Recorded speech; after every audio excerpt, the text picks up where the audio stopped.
کہ سنیوں کے نزدیک، عشق و محبت کرنے والوں کے نزدیک زندوں سے مردوں کو فائدہ پہنچتا ہے اور مردوں سے زندوں کو بھی فائدہ پہنچتا ہے۔ اب جن کے گھر والے مر گئے ہوں نہ پہنچتا وہ ان کی بات ہے، لیکن آؤ میں بتاتا ہوں۔ ایک صحابی رسول ہے، باپ کا انتقال ہو گیا، مرنے سے پہلے کہا میرے بیٹو جب میں مر جاؤں تو 50 غلام آزاد کرنا۔ یہ حدیث رسول ہے، یہ کوئی نہ ہی ضعیف ہے نہ ہی موضوع ہے، بلکہ یہ صحیح حدیث ہے بخاری شریف کی۔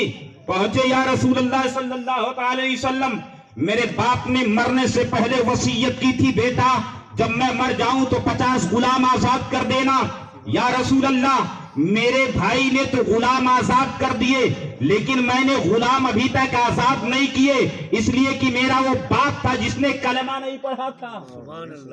آقا اگر میں غلام آزاد کروں تو کیا اس کا ثواب اس کو پہنچے گا؟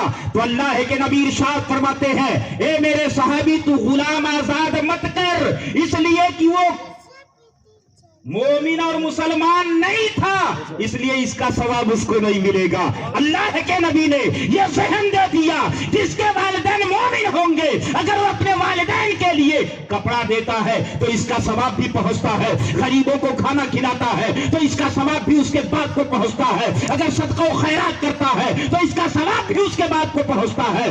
اگر مومن نہیں ہے، مسلمان نہیں ہے تو کچھ بھی کرتا رہے نہیں پہنچے گا۔ گویا یہ مساج مل گیا، یہ ذہن مل گیا۔ ہمارے والدین سنی الحمدللہ مومن ہیں، اس لیے ہم جو بھی کرتے ہیں اللہ اپنی رحمت کے صدقے انہیں پہنچاتا ہے، اللہ انہیں پہنچاتا رہتا ہے۔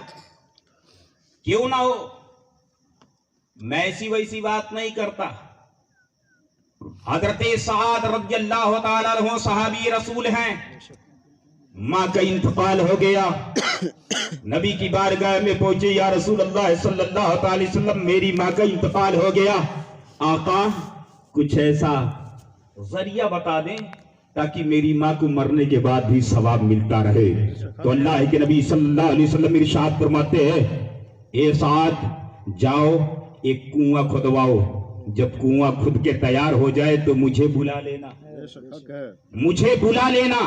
کنواں تیار ہو گیا، حضرت سعد رضی اللہ تعالیٰ عنہ پہنچے نبی کی بارگاہ میں، آقا کنواں تیار ہو چکا ہے۔ اللہ کے نبی تشریف لائے، 3 چلو پانی اٹھایا، آقا خود نوش فرماتے ہیں۔ پھر آپ نے فرمایا تھا ہاں وہی لِأُمِّ سعد، یہ ام سعد کی ماں کے لیے صدقہ جاریہ ہے۔ گویا نبی نے نجاز دیا کہ جو صدقہ جاریہ کیا جاتا ہے مرنے کے بعد بھی اس کا ثواب لوگوں کو ملتا رہے۔ سبحان اللہ۔ اب ایک سوال ہوتا ہے اللہ کے نبی کے زمانے میں تو پانی صدقہ جاری کیا جاتا تھا، آج لوگ کھانا کھلاتے ہیں، کپڑا دیتے ہیں، کتابیں دیتے ہیں، مصلی دیتے ہیں، چٹائیاں دیتے ہیں، اس کا ثبوت کہیں نہیں۔ مدینے میں اس وقت پانی کی بڑی قلت تھی، حضرت عثمان غنی رضی اللہ تعالیٰ عنہ نے یہودی سے بیر رومہ خریدا اور یہ شرط طے پائی کہ ایک دن مسلمان پانی پیئیں گے اور ایک دن یہودی پانی بھریں گے۔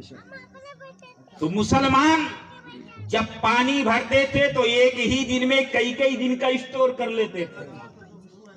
یہودیوں نے دیکھا کوئی فائدہ نہیں ہے تو وہ کنواں بھی یہودی نے حضرت عثمان غنی کے نام حضرت عثمان غنی سے بیچ دیا۔ حضرت عثمان غنی نے خرید کے اسے مسلمانوں کے لیے وقف کر دیا۔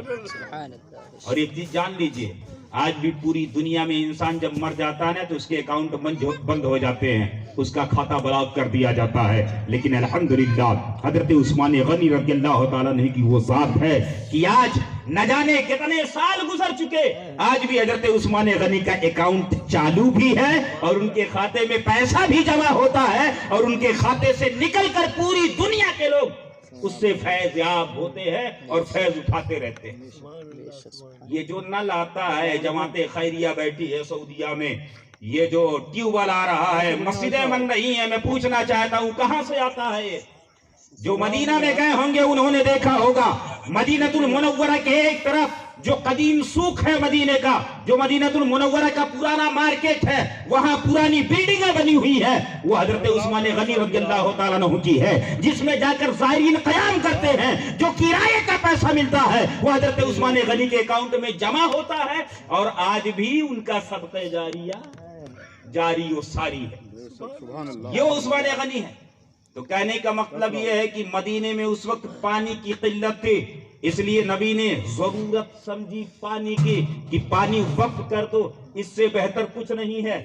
آج ہمارے دور میں ضرورت ہے، کھانے کی بھی ضرورت ہے، آج کپڑے کی بھی ضرورت ہے، آج چٹائیوں کی بھی ضرورت ہے، آج مدرسوں کی بھی ضرورت ہے، آج مسلوں کی بھی ضرورت ہے، آج گرمی سے بچنے کے لیے پنکھوں کی بھی ضرورت ہے۔ اگر ایک مرد مومن اپنے والدین کے لیے صدقہ جاریہ کرتا ہے، 1 لاکھ نہیں، 10 لاکھ نہیں، 1500 نہیں، میں کہتا ہوں اگر 15 روپیہ، مثال کے طور پر صرف 15 روپیہ، مسجد کا نل خراب ہے یا مدرسے کا نل خراب ہے، حضرت توجہ چاہوں گا، ایک وال خرید لیجئے، اگر وال خراب ہے لگا دیجئے، یا ایک وارسل خراب ہے آپ اسے لگا دیجئے، اب آپ شمار کیجئے کتنی نیکیاں پائے گا۔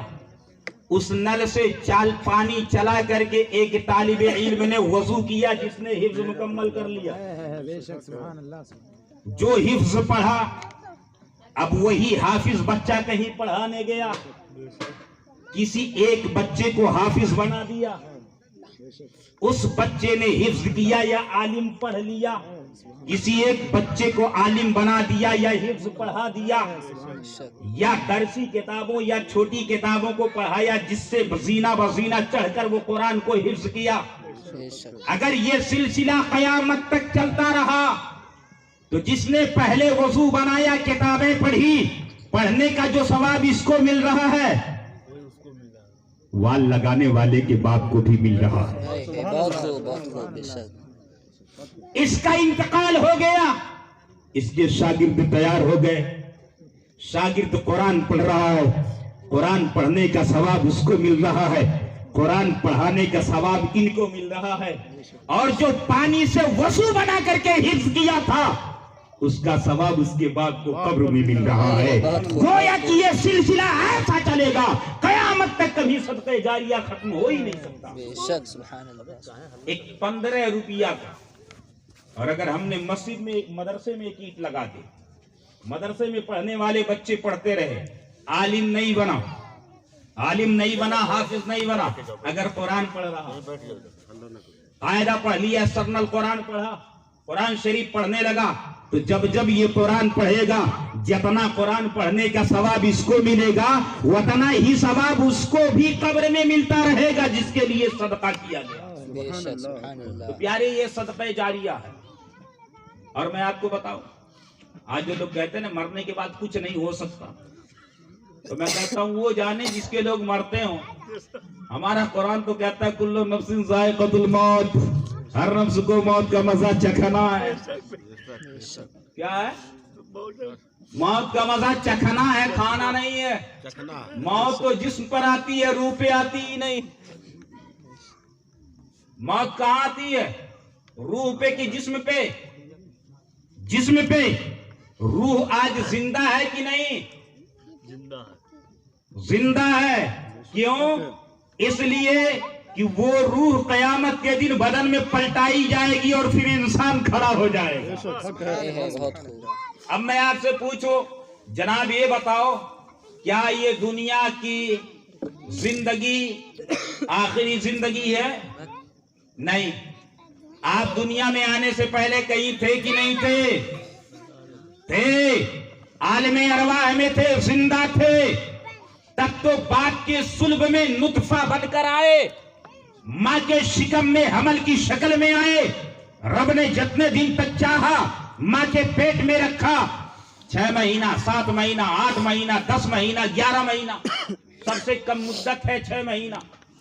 6 مہینے میں بھی اگر عورت کو بچہ پیدا ہوتا ہے وہ جائز مانا جائے گا، اس لیے کہ قرآن کا فرمان ہے اقل مدت حمل کی 6 مہینہ ہے، اور اکثر مدت 11 مہینہ ہے۔ جب تک رب نے چاہا ماں کے شکم میں ہمیں رکھا، اور جب رب نے ارادہ فرمایا کہ ہم دنیا میں آئے، رب نے کہا دنیا بدلو. ہم کہاں آ گئے؟ زمین پر آئے. رب نے جب تک چاہا دنیا میں ہمیں رکھا. 1 سیکنڈ، 1 منٹ، 10 منٹ، 1 سال، 2 سال، 40 سال، 50 سال، 100 سال. رب نے کہا دنیا بدلو. ہم دنیا چھوڑ دیے، کہاں چلے گئے؟ قبر میں چلے گئے. ابھی ایمانداری سے بتانا قبر آخری منزل ہے؟ نہیں، ابھی قبر آخری منزل نہیں ہے، یہ پہلی منزل ہے. قبر یہ پہلی منزل ہے. جب حضرت اسرافیل علیہ السلام سور پھونکیں گے تو سب کھڑے ہو جائیں گے. اب کہاں چلیں گے؟ میدان محشر میں.